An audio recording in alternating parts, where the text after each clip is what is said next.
Magandang araw po sa inyong lahat. Bago po tayo magsimula, huwag niyo po sanang kalimutan na mag-subscribe, mag-like, at mag-iwan po ng komento sa ibaba.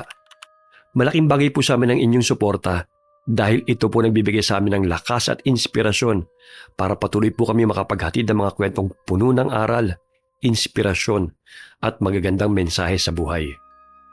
Marami pong salamat sa walang sawa niyong pagtangkilik.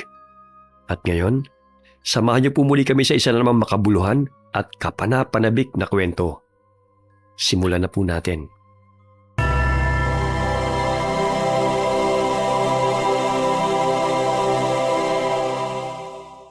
Napakalamig ng hangin sa loob ng pribadong silid ng isang sikat na restaurant sa Makati. Nakaupo si Teresa sa dulo ng mahabang mesa. Suot niya ang isang lumang bestida na kupas na ang kulay. Sa kabilang dulo, nakaupo ang kanyang tatlong nakababatang kapatid. Si Marco, isang matagumpay na abogado. Si Elena, ang asawa ng sikat na politiko. At si Paulo, isang kilalang arkitekto. Puno ang mesa ng mga mamahaling pagkain, ngunit walang sumusubo. Nakayuko ang tatlo. Iniiwasan ng matalim na tingin ng kanilang ate, Teresa. Habang walang umiimik, ay isa-isang tinignan ni Teresa ang kanyang mga kapatid. Maunlad na ang buhay ng mga ito. Di gaya niya na hanggang sa ngayon ay kumakapit pa rin sa patalim para mabuhay. Maaga silang naulila. Bilang panganay na anak, siyang nagsakripisyo para buhay ng kanyang mga kapatid. Tinalikuran niya ang sariling pangarap at kinabukasan para lamang mapag-aral ang tatlo. Kaya ganitong kinahinatnan ang buhay niya. Napasimangot si Teresa. Kabisado niya ang ganitong pananahimik nila. Alam niyang may hindi magandang sasabihin ang mga kapatid niya. Pinandilatan niya ng mata si Marco. Kaya naman ito na ang bumasag sa kanilang katahimikan. Ate, salamat at dumating ka. Diretsuhin mo na ako, Marco. Pinasundo mo ako sa driver mo. Dinala niyo ako sa ganitong kamahal na lugar. May kailangan na naman ba kayo? Kailangan niyo ng pera? Koneksyon? Ano? Magsabi kayo. Hindi ate, wala kaming hinihinging pera. Sobra-sobra na ang pera namin. Ibang dahilan kung bakit kami nakipagkita sa'yo. Ano nga? Sabihin niyo na sa akin at huwag na kayong magpaligoy-ligoy pa. Ate, malapit na kasi ang eleksyon eh. Tatakbong congressman ang asawa ni Elena. Ako naman, kukuha ng mga government contracts para sa firm ko. Si Kuya Marco, nominado sa pagka-mahistrado. Talaga? Magandang balita yan. Ibig sabihin, nagbunga lahat ng hirap ko. Nagbunga lahat ng dugo at pawis ko. Ate, ano kasi, nabulgar na sa mga kalaban namin sa politika at negosyo ang nakaraan mo. May mga nag-iimbestiga. May mga nakakaalam na nagtatrabaho ka sa club at ngayon naging bugaw ka ng mga babae para sa mga politiko na nagbebenta ka rin ng katawan at iba pa. Oh, totoo naman ang lahat ng yun. Pumasok ako sa ganong trabaho para makapag-aral kayong lahat. Para hindi kayo magutom at para mabihisan kayo ng maganda. Sa tingin nyo ba kikitain ko sa pagtitinda ng sampagitang milyon na ginastos ko sa inyong tatlo? Ate, naiintindihan namin. At nagpapasalamat kami. Kaso, nakakahiya na. Nagtatanong na ang pamilya ng asawa ko. Ang pamilya ng mga De Zuniga. Matataas sa tao sila, ate. Tinitingala at nirerespeto. Kapag nalaman ng publikong tungkol sa'yo, masisira kami. Masisira ang kampanya ng asawa ko. Nakakaya? Ako? Kinahihiya niyo ko? Ate, intindihin mo naman kami. Kapag nabunyagan tungkol sa'yo, paano ang pamilya namin? May mga anak na kami na pumapasok sa mga exclusive school. Ayaw naming mabuli mga pamangkin mo dahil sa naging trabaho mo. Trabaho ko? Yung trabahong pinandidirihan ninyo ngayon, yun na nagpakain sa inyo nung mamatay sa sakit sa baga ang nanay at tatay natin. Yun ang bumili ng mga libro ninyo. Yun na nagbayad ng mga kuryente at tubig. Wala akong tinirang dignidad para sa sarili ko dahil binigay ko na buo sa inyo. Ate, tama na ang panunumbat. Alam naman namin ang utang na loob namin sa iyo eh. Eto, kunin mo tong envelope. Para sa iyo ito. May cheque dyan na nagkakahalaga ng 5 milyong piso. Isinama na rin namin ang titulo ng isang malaking bahay at lupa sa probinsya sa Iloilo. Binili namin yan para sa iyo. Nakapangalan na sa iyo yan. Ano to?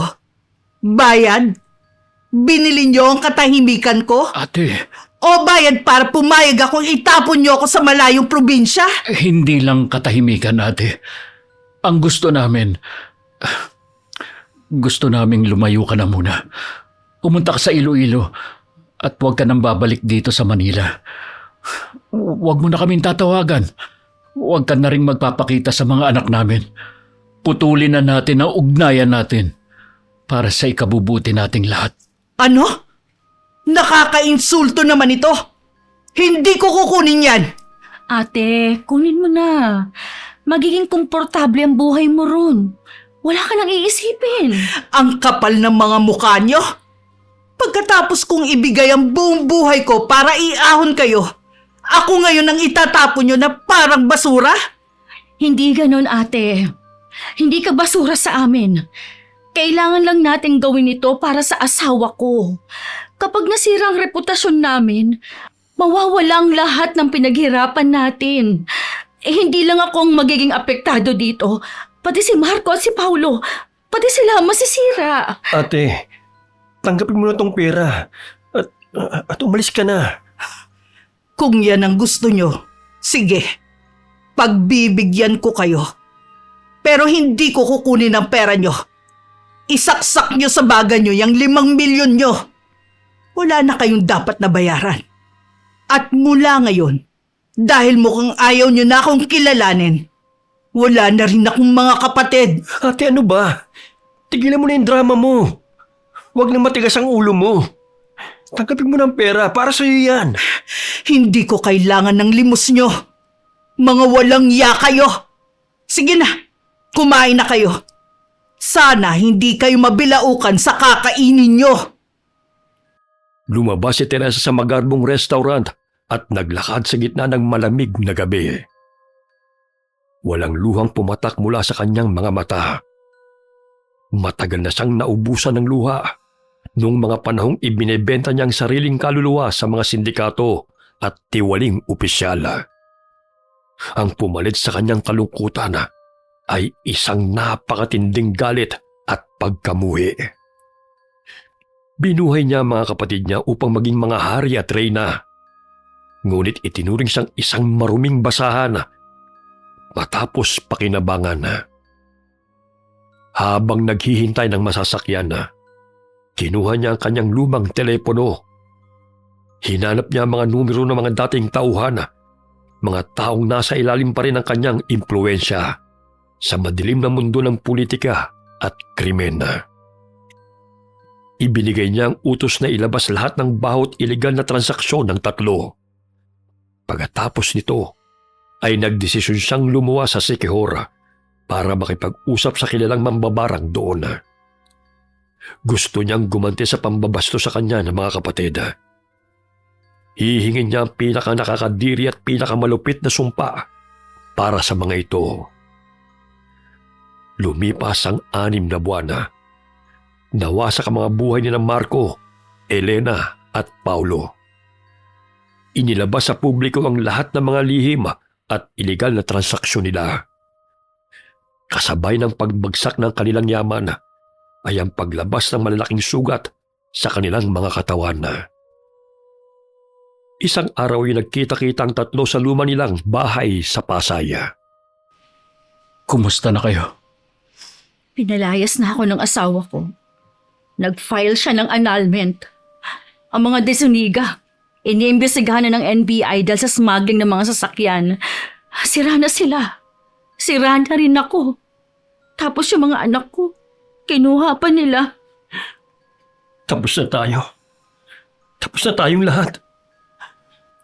Wala na akong pera dahil tinanggal na ako sa firm.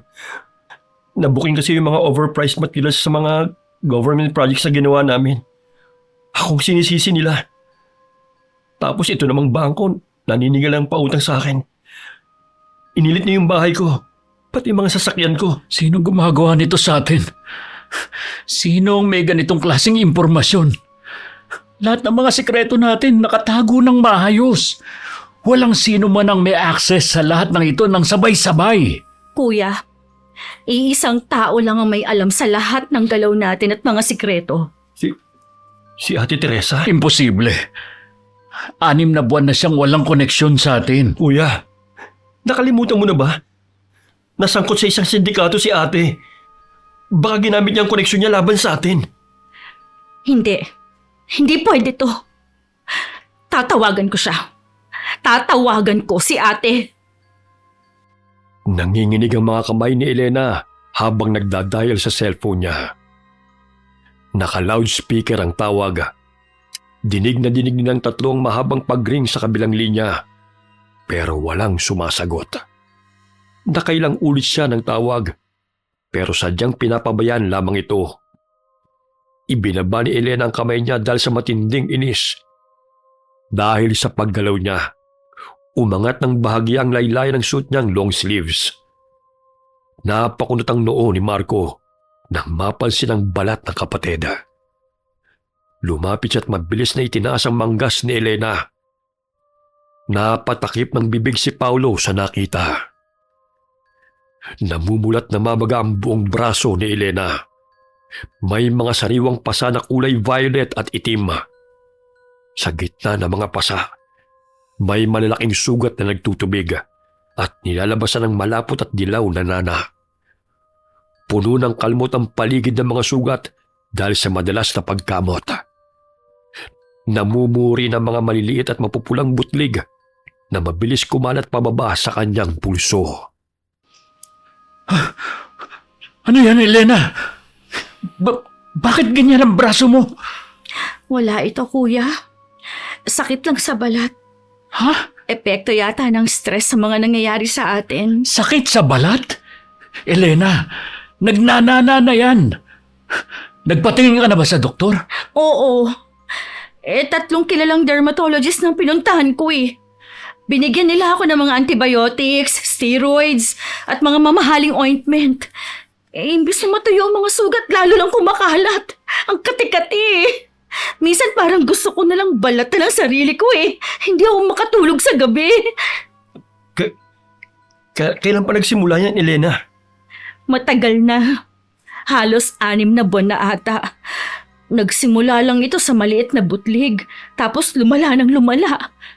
Bakit, Paulo? Ako din may ganyan eh. Dito naman sa dibdib at tiyan ko tumubo. Masakit, makati at mahapdi. Nagpa-doktor na rin ako. Lahat ng test ginawa na sa akin. Ang sabi nila noong una, unknown bacterial infection daw. Nagbigay sila ng mga gamot pero wala naman tumatalab eh. Ako rin meron yan. Dito naman sa pako yung sa akin. Tingnan nyo. Inisip ko, allergy lang nung una. Kaso, gumapang paakyat hanggang sa hita ko. Tinurukan na ako ng steroid sa ospital pero wala ring nangyari. 3 tayo. Sabay-sabay na nagkasakit ng ganito. Tapos, sabay-sabay din na bumagsak ang mga karir at negosyo. Anong pinupunto mo? Kuya, hindi kaya pinakulam din tayo ni Ate Teresa? Ano? Ang sabi ko, baka pinakulam tayo ni Ate Teresa. Kaya tayo nagkaganito. Kulam? Paulo, arkitekto ka, abogado ko. Nakapag-aral tayo tapos naniniwala ka sa mga kulam-kulam na yan. Kabalbalan lang yan. Walang kulam. Infection lang to. Baka galing sa lahi natin. Baka lang naman eh. Naisip ko kasi, di ba may mga ikinukwento si ate noon na may mga kilala siyang mangbabara at mangkukulam sa Sikihor? Madalas siyang magkwento sa akin noon na tungkol sa mga kababalaghan at katatakutan. Baka may kinontrata siyang mambabarang o mangkukulam para pahirapan tayo ng ganito. Naniniwala ako sa iyo, Kuya Paulo. Ibang klase ang sakit na to. Minsan nararamdaman ko parang may tumutusok-tusok na karayom sa katawan ko. Tapos ang baho ng mga sugat. Parang amoy na bubulok na karne. Tumigil nga kayong dalawa. Hindi totoo ang kulam. Hahanap ako ng mas magaling na espesyalista para sa atin. Gagamutin natin to gamit ang siyensya. Bakit kuya? May pera ka ba pang pambayad sa espesyalista? Naka-freeze ang lahat ng accounts mo, di ba? Tapos wala ka na ring trabaho sa law firm. Pare-parehas na tayong walang pera. Tama si Kuya Paulo. Wala na tayong ibang option. Kung hindi natin susubukang humanap ng paraan, maaagnas tayo ng buhay. Wala namang mawawala kung susubukan. Kung gagaling, edi salamat. Kung hindi, edi saka tayo bumalik sa doktor. Eh anong plano nyo? May kilala akong albularyo sa Quezon. Kaibigan ko siya dati nung gumagawa ko ng project doon. Puntahan natin. Magaling siya. Marami na siyang napagaling na biktima ng kulam o mambabarang. Manghihiram ako ng sasakyan sa dati kong tauhan mamaya. Sige, sasama ako sa'yo. Gusto ko nang matapos to. Hindi ko na kayang kati at hapdi eh. O sige, sasama na rin ako. Mabuti naman, kuya. Sandali lang, tatawagan ko pa rin si Ate Teresa. Kailangan nating malaman ang totoo sa kanya. Habang nagre-ring ang cellphone ni Elena, ininapag niya ito sa gitna ng mesa ng naka-loudspeaker. Walang nagsasalita sa tatlo, pero sobrang likot nila. Hindi mapigilan ni Marco na kamuti ng madiin ang mga binti niya hanggang sa magsugat ulit at dumalo yung madilaw na nana. Si Paulo naman ay napapangiwi sa hapde habang kinukuskus ang tiyan niyang puno ng butliga. Namumula na ang mga balat nila at umaalingasaw ang amoy ng malansang dugo at nabubulok na laman sa sala. Hirap na silang tatlo. Pilit nilang pinipigilan ang sarili pero kusang gumagalaw ang mga kamay nila para magkamot. Halos mawala na sila ng pag-asa nang biglang huminto ang mahabang pagringa. May sumagot sa kabilang linya. Ate! Ate Teresa! Kumusta ang mga kagalang-galang ko mga kapatid? Nabalitaan ko ang mga nangyayari sa inyo Napakasaklap naman. Ate, ikaw ba may kagagawa nito? Ikaw ba sumira sa amin? Ako nga. Bakit mo ginawa sa amin to, ate? Pamilya tayo. Pamilya?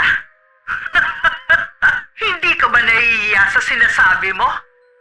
Hindi ba tinakwilyo na ako noon? Hindi na tayo pamilya ngayon. Ate, Ako ang nagbuo sa inyo, Marco. Ako ang nagbigay ng magandang buhay sa inyo. May karapatan din akong bawiin ang lahat ng ibinigay ko sa inyo. napakalupit mo naman. Hindi ako malupit dito, kundi kayo. Inanin niyo lang kung anong itinanim ninyo. Kaya wag niyo akong sumbatan. Baka nakalimutan niyo. Nung huli tayong mag-usap, ang sabi niyo, nakakahiya ako. Na masisira ang pangalan niyo dahil sa akin. Kaya ito, tinutuo ko. Ngayon wala na kayong reputasyon na aalagaan. Wala na kayong pangalan. Wala na kayong may pagmamalaki sa akin. Baliw ka na, ate. Sinira mo ang buhay namin. Kinuha mo lahat ng pera at ari-arian namin. Kinuha. Binawi ko lang ang akin.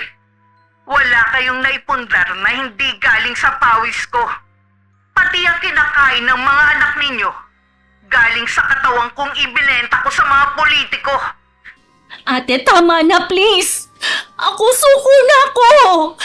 Tanggap ko na wala na akong pera. Pero ate, itong sakit namin, itong mga nagdana ng sugat sa buong katawan namin, ikaw din ba ang may gawa nito? Oo. Ako nga, Elena. Humanap ako ng malupit na mambabarang para masiguro na maparusahan kayo. Hindi ba gusto niyong lumayo ako dahil nakakadiri ang nakaraan ko? Ngayon, ano ang pakiramdam ng pinandidirihan? Walang hiya ka! Wala kang kwentang kapatid, hayop ka! Ano ba, Kuya Marco? Huwag kang makipag-usap ng ganyan kay ate. Paano tayo maaayos kung ganyan? Ate, makinig ka sa akin, oh. Please. Please, bawiin mo ng sakit na to. Ipaalis mo na sa mambabarang. Hirap na kami, ate. Ate Teresa, ako to si Paulo. Paulo? Opo. Di ba ako yung paborito mong kapatid? Ako yung alagang-alaga mo noon. Alam kong mahal mo ako kaya please, baka naman pwede niyo na kaming patawarin. Pamilya pa rin tayo, ate. Oo, aaminin ko. Malaking naging kasalanan namin sa'yo pero... Tama na. Wala nang pupuntahan ang pag-uusap nating ito.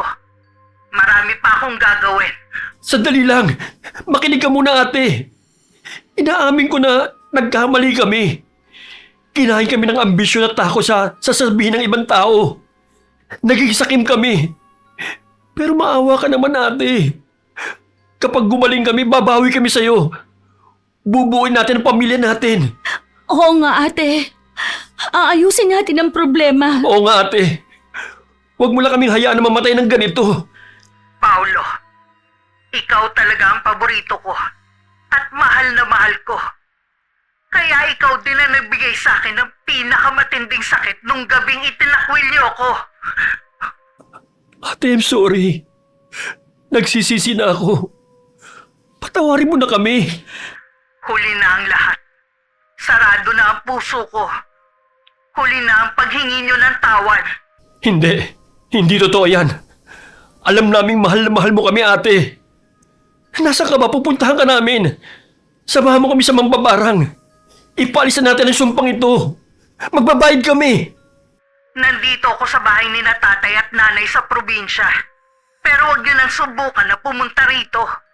Dahil aalis lang din ako at hindi ko kayo haharapin. Hindi. Pupuntahan ka pa rin namin. Hihingi namin ang kapatawaran mo. Wag na. Patawarin ko man kayo. Wala na tayong magagawa. Wala nang lunas ang sumpang ito. Binigay ko ang sarili kong buhay kapalit ng paghihirap ninyo. Unti-unti rin akong mamamatay dito. At kapag nawala ako, madadala niyo ang sakit na yan hanggang impyerno. Ate, bakit mo ito ginawa sa amin? Ang sama mo! Ang sama-sama mo! Ginawa ko to para pagbayaran niyo ang kawalan niyo ng utang na loob. Paalam. Tinapos na ni Teresa ang tawag. Nakaupo siya sa isang luma at maalikabok na silya sa loob ng kanilang orihinal na bahay sa probinsya. Ang bahay na rin matagal nang abandonado. Puno ng agiw at mga lumang alaala. Kinuha ni Teresa ang isang maliit na bote ng gamot sa kanyang bulsa. Matagal na siyang may taning ang buhay dahil sa malalang sakit sa ataya. Isang lihim na hindi na niya nasabi sa mga kapatid noong gabing itakwil siya. Ninagok niya ang natitirang mga pildoras kasabay ng isang basong tubig. Sa isip niya, sinabi niyang natapos na niya ang kanyang misyon. Naibigay na niya ang huling hustisya para sa kanyang sarili. Ipinikit niya ang kanyang mga mata. Samantala, nagdesisyon ng tatlong magkakapatid na puntahan na kaagad ang kanilang ate Teresa. Madaling araw na makarating sila sa dating bahay. Hindi sila makapaniwala na sa mahabang panahon ay muli silang babalik doon. Madilim ang paligid. Maraming kalat at halatang matagal nang abandonado. Pumasok sila sa loob. Sa gitna ng sala, naaninag nila ang figura ng isang taong nakaupo. Lumapit sila at ang nakita nila ang walang buhay na katawan ng kanilang ate. Hawak niya ang kanyang cellphone. Diyos ko, si ate! Hindi! Hindi totoo to, Kuya Marco! Tulungan mo ako! Buhatin natin si ate! Itakbo natin sa ospital! Baka kaya pa! Wala na, Elena. Wala na siyang pulso. Matigas na ang katawan niya. Kanina pa siya patay bago pa tayo makarating dito. Diyos ko. Patawarin mo kami, ate. Gumising ka. Paano na kami ngayon? Paano na tayo? Ate, sorry! Patawarin mo kami! Huwag mo kami iwan ng ganito! Ipatanggal mo na itong sumpa, ate! Ang sakit-sakit na ng katawan ko! Tama na, Elena. Patay na siya. Wala na tayong magagawa. Narinig niyo ang sinabi niya sa telepono kanina. Buhay niya ang kapalit ng kulam na ito. Siniguro niyang madadamay tayo sa pagkamatay niya. Sandali. Yung albularyo, Kuya Paulo. Baka may magawa siyang paraan. Puntahan natin. Sige na, Kuya Paulo. Oo na, sige na. Pero itong bangkay ni ate, anong gagawin natin dito? Umalis na tayo rito. Wala namang nakakita na pumunta tayo dito eh. Hayaan na lang natin na may makakitang iba sa kanya. At sila na ang bahalang umayos ng libing niya. Ano? Hindi ako papayag. Hindi pwede. Wala ba kayong konsensya? Pababayaan natin siyang ganito na lang? Saka, ito, tingnan nyo. May mga bota ng Pildoras na nalaglag dito sa sahig. Mukhang nagpakamatay siya, Elena. Kuya Marco, tingnan nyo. Oo nga, no? Kung ganun, posible bang tinapos ng buhay niya matapos siyang makipag-usap sa atin kagabi? Posible, Elena. Tayo nagtulak sa kanya na gawin ito. Tayong pumatay kay ate. Ano, Kuya Marco? Iiwan pa rin ba natin siya? Tulad ng sinabi mo. Anong gusto niyong gawin ko? May pera nga ako pero naka-freeze naman dahil sa kagagawa niya. Kayo ba may pera? May suot pa akong mga alahas. Baka makatulong ito. Kahit ilibing na lang natin siya na maayos. Huwag na nating paglabayan. Hindi rin ako papayag na iwan lang siya dito eh. Hindi ako ganun katarantado. Bakit ganyan ka magsalita? Ibig mo ba sabihin? Ako ang tarantado dito? Baka nakakalimutan mo, Elena. Dahil sa asawa mong pulpol at sa ambisyon niyang maging congressman, kaya tayo humantong sa ganito. Oo na. Ako na. Pero sumang-ayon naman kayo eh. 3 tayo may gawa nito. 3 tayong nilamon ng ambisyon at kasakiman.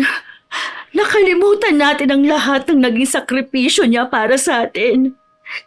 Ginamit lang natin siya pareho. Tapos nandiri pa tayo. Wala tayong kwentang kapamilya. Tuloy ang binalot ng matinding depresyon ng 3 magkakapatid. Umupo si Elena sa sahig at niyakap niya ang kanyang mga tuhod habang walang tigil ang pag-agos ng kanyang mga luha. Sumigaw naman ang malakas si Paulo dahil sa labis na pagsisisi. Niyakap niya ang bangkay ng kanyang ate. Naiwan silang tila nakakulong sa madilim na bahay na yun. Walang yaman, walang dangal, at dahan-dahang kinakain ng buhay ng nakakadiring sakit. Sa gitna ng kanilang panaghuya, napansin ni Marco ang hawak na cellphone ni Teresa. Nanginginig ang kamay niyang dinampot yun.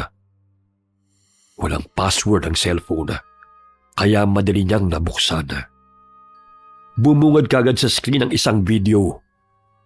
Agad niyang tinawag ang 2 kapatid. Sa kanya pinindot ang play button. Lumabas ang mukha ni Teresa. Maputla. Mukhang pagod at hingal kung magsalita. Para sa mga hudas kong kapatid, Marco, Paulo, at sa aming bunso na si Elena. Kung pinapanood niyo na to, Ibig sabihin, patay na ako. Huwag kayong mag-alala. Hindi nyo na kailangan gumastos para sa kabaong ko. Bayad na ang punerarya. Bayad na rin ang sementeryo. Kahit sa huling hininga ko, hindi ako magiging pabigat sa inyo. Diyos ko. Ate Teresa. Manahimik ka muna, Elena. May kasunod pa yung video. Sige, i-play mo na. Alam kong desperado kayong gumaling kaya nagbabaka sakali kayo na kausapin ako at humingi ng huwad na kapatawaran. Inaasahan niyo siguro na tutulungan ko pa rin kayo. Pero kung tungkol sa barang o sa sumpang naikabit sa inyo, wala na akong magagawa. At tungkol sa pera naman, wala kayong mahihita sa akin. Ginawa kong perpekto ang pagpapabagsak sa inyo. Bago ko pinag-isipang magpakamatay, ipinasa ko ang lahat ng titulo ng mga natitirang ari-arian ko at pera sa mga charity institution. Wala kayong makukuha ni isang kusing mula sa akin. Nilamon na ako ng galit, kaya pasensya na kayo. Ibinigay ko lang kung ano ang nararapat na anihin ninyo. Buhay ko ang ibinayad ko para sa kinabukasan ninyo. Kapalit ng pagiging successful ninyo, ibinenta ko ang sarili ko at ang buong pagkatao ko. Ibinigay ko ang lahat tapos ikahihiya nyo lang pala ako at pandidirihan. Hindi nyo kinilala ang sakripisyo ko. Kinalimutan nyo ko at hindi nyo man inisip ang mararamdaman ko. Kaya naman ngayon, nandito kayo sa kinalimutan nyong pinanggalingan. Wala na kayong pera. Wala na kayong pangalan. Wala na kayong kaibigan at wala na rin kayong ate na sasalo sa inyo. Huwag niyong isipin na naghigante ako dahil masama akong tao. Ginawa ko to para turuan kayo ng leksyon na hindi na ituro sa inyo ng mga universidad na pinasukan ninyo. Ang utang na loob, hindi binabayaran ng pera. Binabayaran ito ng respeto at pagmamahal. Paalam mga kapatid ko. Hanggang sa muli nating pagkikita. Pagkamatay ng screen ng cellphone, natahimik ang tatlo. Walang makapagsalita sa kanila. Ramdam na nila ang bigat ng naging kasalanan nila sa kanilang kapatid. Napaluhod si Paulo sa sahig at patuloy na umiiyak habang sinusuntok ang sahig. Walang tigil sa paghagulgol si Elena. Si Marco naman ay kinuha niya ang bag na nasa tabi ni Teresa. Nakita niya roon ang mga resibo ng punerarya at yung mga lupa na binera ng kapatid nila sa sementeryo. Agad niyang tinawagan ang punerarya. Wala pang isang oras dumating ang mga tauhan ng punerarya at kinuha ang bangkay ng kapatid nila. Dahil sa kanilang mga sakit, ay napagdesisyon na nilang wag nang magdaos ng lamay. Kinabukasan, agad na inilibing nila si Teresa at pagkatapos nito ay bumiyahe na sila papunta ng Quezon para magpagamot. Pagdating nila sa kubo ng albularyo sa bundok ng Quezon, ipinakita nila kagad ang kanilang mga nagnananang balat. Agad na ipiniliwanag ng matanda ang resulta ng kanyang naging pagsusuri. Sinabi niya na dahil patay na ang taong nagpabarang sa kanila, naputol lang pinakaugat ng itim na mahika. Dahil dito, ay naging madali na lang para sa albularyo na alisin ang natitirang epekto nito. Pinagbabad niya sa ilog ang tatlo ng halos buong araw at nang matapos ay may ibinigay siyang langis na siyang igagamot nila sa kanilang mga sugat. Ilang araw lang ay nagsimula ng matuyo ang mga sugat at mawala ang pangangati ng kanilang katawan. Pero kahit gumaling ang kanilang pisikal na sakit, naiwan ng malalaki at maiitim na peklat sa balat nila bilang habang buhay na marka ng kanilang kasalanan. hindi na rin naibalik pa ang dati nilang marangyang buhay.